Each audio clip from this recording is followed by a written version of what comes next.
I'm in Orlando, Florida, and I'm going to be asking people who they want to vote for, Kamala or Trump. Excuse me. Can I ask you a question about Trump versus Harris? Sure. Haha, I love it. Scared. Oh, it's okay. I'm just go ahead. So I'm just asking random people because we're getting close. We're getting close. So if you had to vote for somebody, who are you going to vote for? If I had to vote, even though I can't vote, I'm not a citizen. Okay, that's All right. fine. If I had to vote, Yeah. to me, the clear answer. So let me ask you first, how many years have you been in America? Let's see. About 28 years. Okay, so you have a good sense of what's going on in America. Yeah, Who's doing what Trump did in his last 4 years already, absolutely. and what Harris and Biden have done. So, given that you have that experience, who do you think should be the president? Who should be president?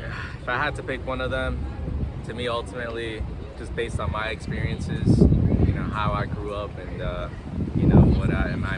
where my morality lies, I have to go with Kamala. Okay, cool. Yeah. And why? Just because she more leans to the side that protects people in my situation, which is DACA. You know what DACA is? No. DACA is that's for deferred action for childhood arrivals, which is for people in my situation where we were brought into the country without any ability to say no. My parents brought me here from Mexico. So that allows us, and we basically grew up here, but we don't have the legality, in terms of papers to be able to say, okay, we are from here. Inside we are from here, but Right. when you look at the papers. Exactly. Right. Now, So what does she do? so basically, Kamala will basically carry the legacy that Obama created for allow us to be here, and therefore, to support myself, I have to support Kamala. Great. So you taught me something today because I didn't know about this. Yeah. Yeah. So what they allow children of immigrants or migrants Right. to become legal. Yeah. So immigrants, migrants, because my parents were illegal when they came here. So this allowed us. Basically we're illegal. 2012, Obama passed that. That with his, what do you call it, when the president, defies the Congress and does executive order. Yeah, he did an executive order. Nice. Where he can create this pathway for people who basically, at the time I had no idea what I was gonna do. People were asking me, my friends are getting their driver's license or their learner's permits, and I can't do anything. My mom tells me like, hey, this is actually the real reason why you can't, and she basically dumps the entire lore of why I can't do the things that my friends can't. But yeah. So how long? What's the process? How do you get papers? You gotta be, either have a job or go to college, right, to qualify for this. Because you apply for it, no criminal record. You have to be an outstanding person, just to be able to get these privileges. And so right now they're not accepting new ones just because when Trump was in office, there's a big debacle in terms of, what people want, what's right. It gets really messy. But so we've been kind of in limbo, even though I appreciate the opportunity, but we still don't have a pathway to be able to be a citizen unless we do, the unethical marrying somebody and, Right. getting that, doing that So way. under Obama, were you able to do it under Obama? I believe not, just because Obama, even though he did an executive order, he didn't have the backing of the Senate and the rest of Congress, and so there's always this back and forth, where people, even Democratic side, they're not the saints of it. They have plenty of time, even now, even Biden was, even during this time. But again, when it comes to politics, I feel like people play games like chess pieces, uses as a as a chess piece to be able to get something else. For them to run on, something to run on? Exactly, and but yeah, we're just, because I can't travel. I can only travel in the country, which is cool. I can't go to Paris, I can't go to Japan. If I go back to Mexico, it's my understanding that we would have to do a penalty in terms of, because we don't have a legal way of how we came. There's no documented. So we have to pay a penalty, which means I think I could be wrong, 5 to 10 years of not returning to the U.S. Yeah. So there's a lot of things that are going on, but you know, I'm just trying to live a good life. Right. So you don't even have a process right now where you can get papers. Right. I may be in the minority in terms of an opportunity. My mom just got her green card. You know, she just now got her temporary residency here. So I think we'll talk to some lawyers, and I think she can sponsor me in a way. But you know, that's just me in my situation, so I can't speak for everybody else's. How was she able to get papers now? So my mom remarried to a citizen, so my stepdad, and so they've been together since 2016, 15. Married, I have a sister, you know, from my new stepdad, and but yeah, based on what my mom has done here, and you know, taking care of my sister, taking care of me, she was able to get that process done. It wasn't easy because she failed her first initial test, so she had to stay in Mexico when she did her whole processing. So she actually had to go back to Mexico, didn't pass, stayed there for 4 years, applied to get a pardon, and was finally able to come back. So that was hard in itself. So why did you go back to Mexico? Because when you do the whole process of getting, you know, when you marry and you want to adjust yourself to get, you know, legal status, you have to go back to Mexico to do an interview. You know, I think at the embassy or whatever. I think that, you know, I guess those are the proper channels. But when she didn't pass that test, she was basically denied, and therefore she was, you know, she didn't come into the country legally. She's out there. She got denied to be able to get this legal status. Therefore, she can't return legally. Therefore, we had to get a lawyer, get a pardon, and then, you know, that was in itself in the process. And it took about 4 years to where she was able to get another shot, pass, and then come back. Was she able to come back to America after she passed? Yeah. After she didn't pass the first time. Yeah. She had to stay in Mexico. For how long? For about 4 years. 4 years. Okay. Then 4 years later, she was able to get the opportunity to do it again, and then, you know, they grant her the status of, you know, temporary residency, and so she got her green card. And today she sent me a picture. She got her license, and she just learned how to drive. But yeah, so far so good. So the only reason now you would be able to get your papers is because of your mom getting married to an American citizen? Possibly. I'm not too sure about the details, but if she sponsors me, I think there's some sort of pathway, or marrying somebody. I think those are the other ways. Yeah, or if a company sponsors you as well. But I think, again, there's a lot of specifics that go into that. And right now you don't have a driver's license? No, I do. Yeah. So the DACA allows me to get a social security number, get a driver's license. I just have to renew it every 2 years. So I pay a fee, right? Renew it. They check my background, make sure I haven't done any crimes since my last renewal. And so, okay, you're good to go. Here's your new your work permit. You know, and you can basically do everything except vote and travel abroad, unless you have good reasons to travel for work, or humanitarian reasons to help out, or a family death. And so you provide evidence for that. You apply for it. You get approved, and therefore you have a specific dates where you can travel abroad. Okay. Yeah. Interesting. I just learned something today. Hey, man. That you can have a license and a social, but you're still not officially legal. Yeah. That's those are dreamers. That's what they call us. Oh, dreamers? DACA. Yeah, DACA dreamers. So we're not, mainly it's a lot of Mexicans, but you get a lot of Venezuelans. You have people from other countries as well. And so, but yeah, we're just kind of waiting to, make it real, make it official. Interesting. That's a lot to learn today. And the migrants that are coming in today, do you think they should be able to come in the way they're coming in now? From where specifically? From Mexico, from the Mexican border. They're coming from so many countries, but they're coming through the Texas border. Right. So many of them. Do you think they should be allowed through since they have a harder life? Or... I think there's kind of both sides to that in terms of what laws you kind of have to enforce. Like, we live in a country of laws. We understand there will be chaos, but also, people are going to do what they want to do, and if a family's going to take an opportunity to, have a better life, they're going to do that. And so, again, it's not an easy situation to be in, and you kind of just have to do what you do best in terms of, You know, if I'm on the American side, you want to secure the borders, right, as much as you can. But also, you know, if you're from the other side, you're trying to escape, you know, and there's that situation there. It's not easy. Maybe there's a compromise, maybe there's a certain limit, I don't know. But, you know, again, there has to be some sort of balance, just because, you know, if we don't have balance, then there's chaos, you know. So it's not an easy situation, you know.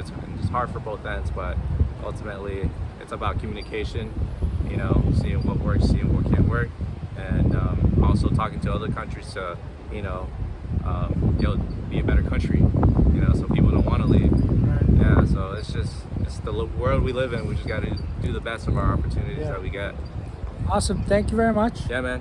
Nice meeting you. My Nice name meeting is you. Sefi. Hey, Jesus. Nice to meet you, Sefi. Thank you very much for your time. All right, brother. You be easy, all right? Take care. Thank you for your time, too. Bye bye. So that was a great interview. I learned something. Maybe I need to learn more before I take interviews, or I just go on the, you know, just take chances and ask people questions. I don't need to know everything before I ask questions, do I? Awesome. Well, let me see who else I want to speak to. I'm here in at the mall called Milena in Orlando, Florida. I'm wondering if you can hear me. I didn't buy a mic yet. So that was a good interview.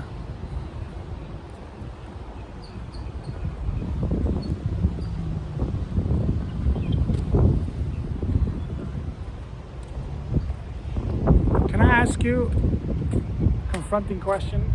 Sure. Are you going to vote for Trump or Harris? No comment. No comment. Okay, thank you.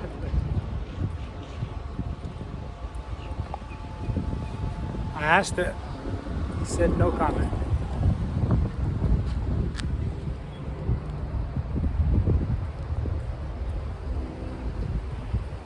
So I chose a outside mall because I'm here in Orlando, and I'm like, where should I go to ask people questions?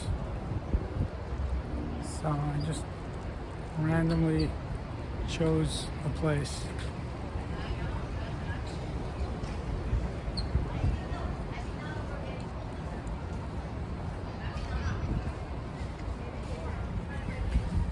Can I ask you a question? Are you going to vote for Trump or Harris?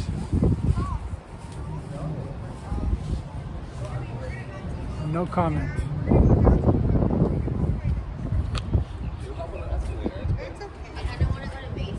Guys, I'm asking people if they're gonna vote for Trump or Harris. Yes. Where you going? Trump. All right, I like it. You're saying no. She's like, no, hell no.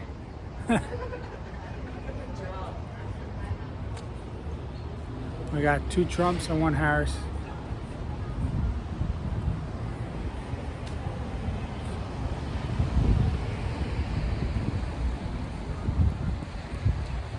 Some more people walking up over here. I'm gonna ask this guy here. Hey, how are you? Can I ask you, are you voting for Trump or Harris? I don't vote for none of them. They're all look the same dogs at different spots. It's true. I did military contracts my whole life.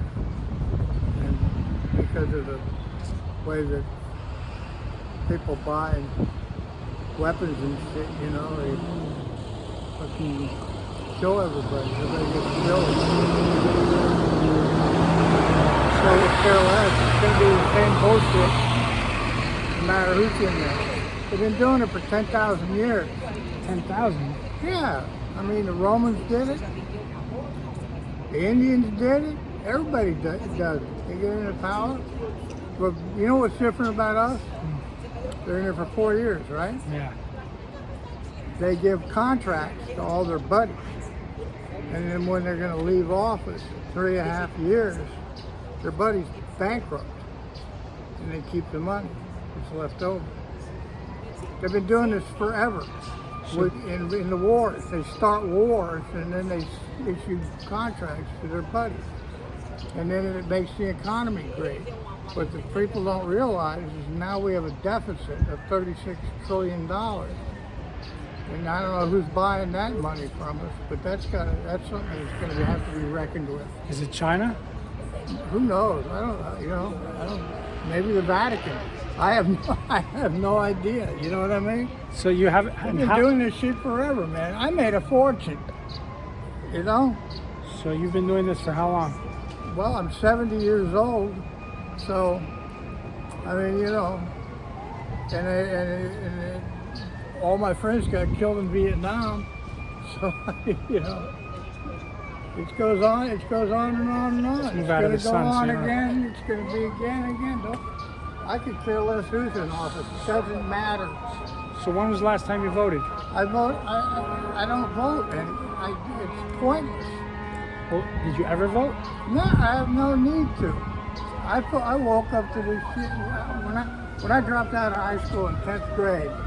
I went and started doing military contracts. This is before computers are in it. So you knock on doors and say, "Hey, you need someone to do this stuff?" And they say, "Yeah." And I make them a deal. You saw government work, so you pay me good. If you like what I do, you pay me. Don't string me along.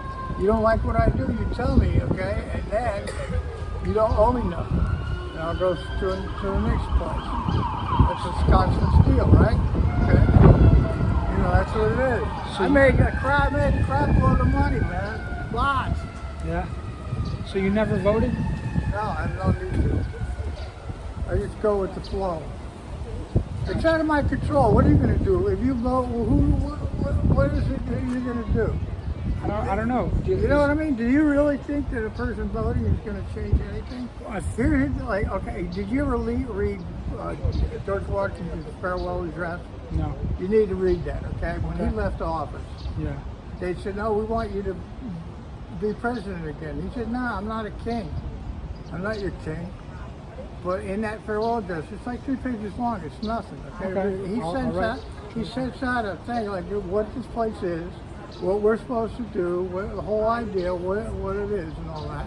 And in it says, you know how Ben Franklin said, like, fair weather friends, you know, don't trust them, you know, it's good summer friends, you know what I mean? Like, you know, when politicians, all the stuff that they'll promise you the moon and all that, and then when it comes hard, they're not going to do anything for you. Okay. Well, Washington said what we need to do is sell food and weapons. This was in the European theater of wars. Sell them to both sides. Don't pick sides. Just sell them whatever they need. Get their gold. Okay? We were neutral, like Sweden or Switzerland, right? Okay, and that's what this place was supposed to be, neutral. Then as time progressed, we got into World War I, World War II, you know, Korean War, Vietnam War, and all these other wars, okay? It's because of the military-industrial complex. Eisenhower said, "Don't do that." They told him, "Fuck you, shut up." Right? Mm-hmm. And so that's the way it is. And I got no control over any of that shit other than helping them make bombs or grow food. Because the whole object is to make shit and get their gold.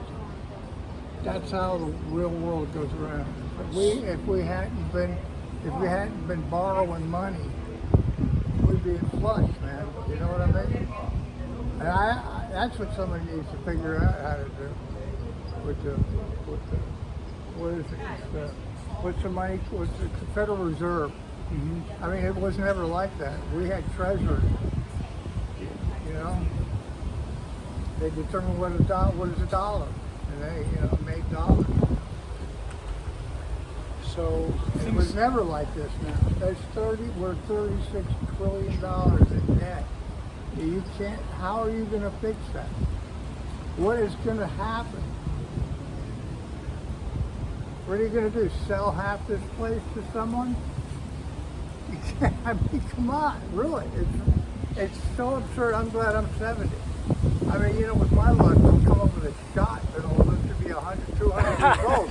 So I'll have to be stuck around and say, yeah, you know. So things like having the border open, you don't think it matters? I'm from El Paso, Texas. Oh, awesome. Yeah, I've been all over Mexico, Monterrey, Oaxaca, Mexico City, Juarez, 1,000 times. I got a bullfights over there. Awesome. So you don't think it matters who's in office, whether they're Those people, everybody's going to be doing this shit forever and ever. doing No. what? Coming through the If border? I wanted to stop the border, where you got people that are in a fucking horrible situation, that are trying to get here to make a life, and they see on the TV. What are those programs where they say, "Pick door number 3," or the curtain, the curtain, and oh, you get a car, you know what I mean? Yeah, They see that. That's what they think America is, all right? Plus Okay. they got hospitals and doctors here. They're not dumb. They want to get here, okay? Better life. Okay. I don't blame them. You blame them? No. Hell But you no. think they should be And able you'd not be to, doing the same thing, man. Absolutely. so you think they should be able to come here? No, I think that they need to be where you get. We need to go down there and help them, Okay. so they don't want to come here. Okay. They need to straighten out that problem that's down there. We can do that. Okay. We can help them. How come we haven't been doing that? Well, I don't know. Maybe they need them to vote. I have no idea. You're saying maybe the people who come through illegally, they want them to vote for that? Yeah. They want them to vote. Whoever's here. It changes the demographic. Right, but is that, I mean, I was in El Paso a few years ago. They killed 3,000 women in 1 month. Who? The cartels, they do this shit all the time. They get the same game plan as the communist Chinese. They went into Vietnam and take over villages and kill all the women. Then the guys are forced to work for the army, and they're fucking Viet Cong.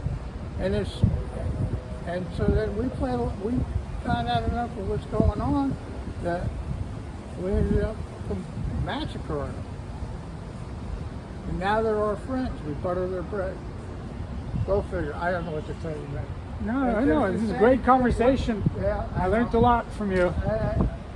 And have a, It is what it is. yes, it is.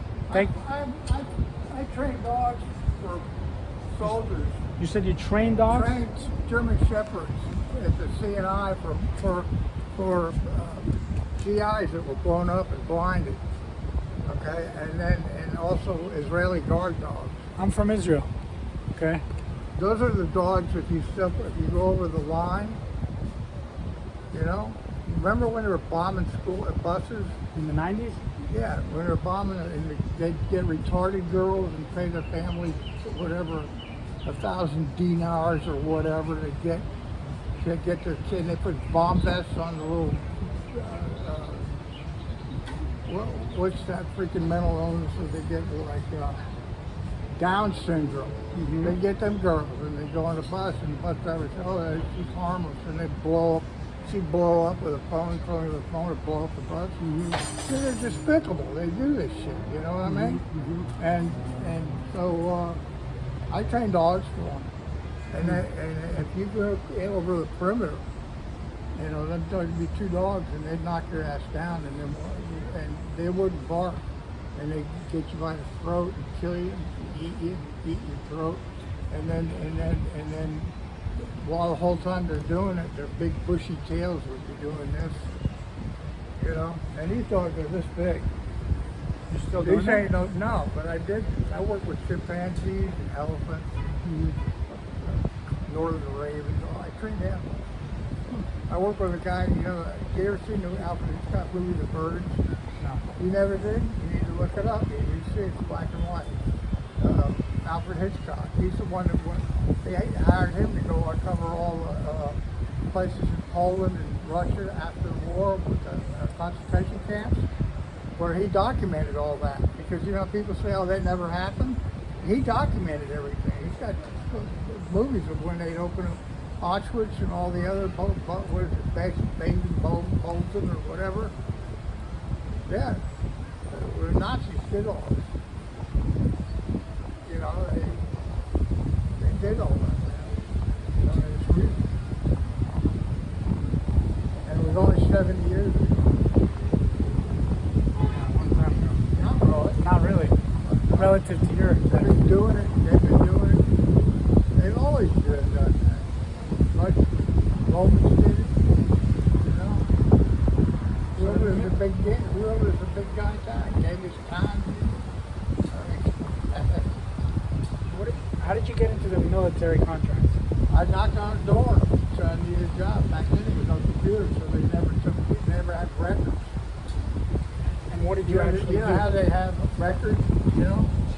And then she said, what do you need? What do you need someone to do? They said, you do this. And they'd make 10,000 of them, and they'd give you decent, because that was a contract for the government. You know? Awesome. Thank you for your Well, time. that's how you do it. I mean, that's what it is. You know? I feel sorry for all these kids. I really feel sorry for them. They You're just saying they're- all the kids who are all the kids that are out here trying to get employed and all this, all the people that have got college degrees and they don't do shit with them, right. it's mind-boggling to me. Right. Back in the day, you're saying there was no computers, no phones, and people worked. Hard Yeah. workers. And and everybody took care of each other. There was no theory, there was math. And you could ask someone, say, where do I get to here and here? And if you get three people to tell you the same thing, chances are it's right. Right. You know? Today, nobody knows how to go anywhere Nobody knows without the shit. phone. They don't know where they are. They don't even know where they They're are. lost, they're in a hurry. Yeah. All right. Thank you for your time. Yeah. You too. Am I on here for 26 minutes already? Holy smokes.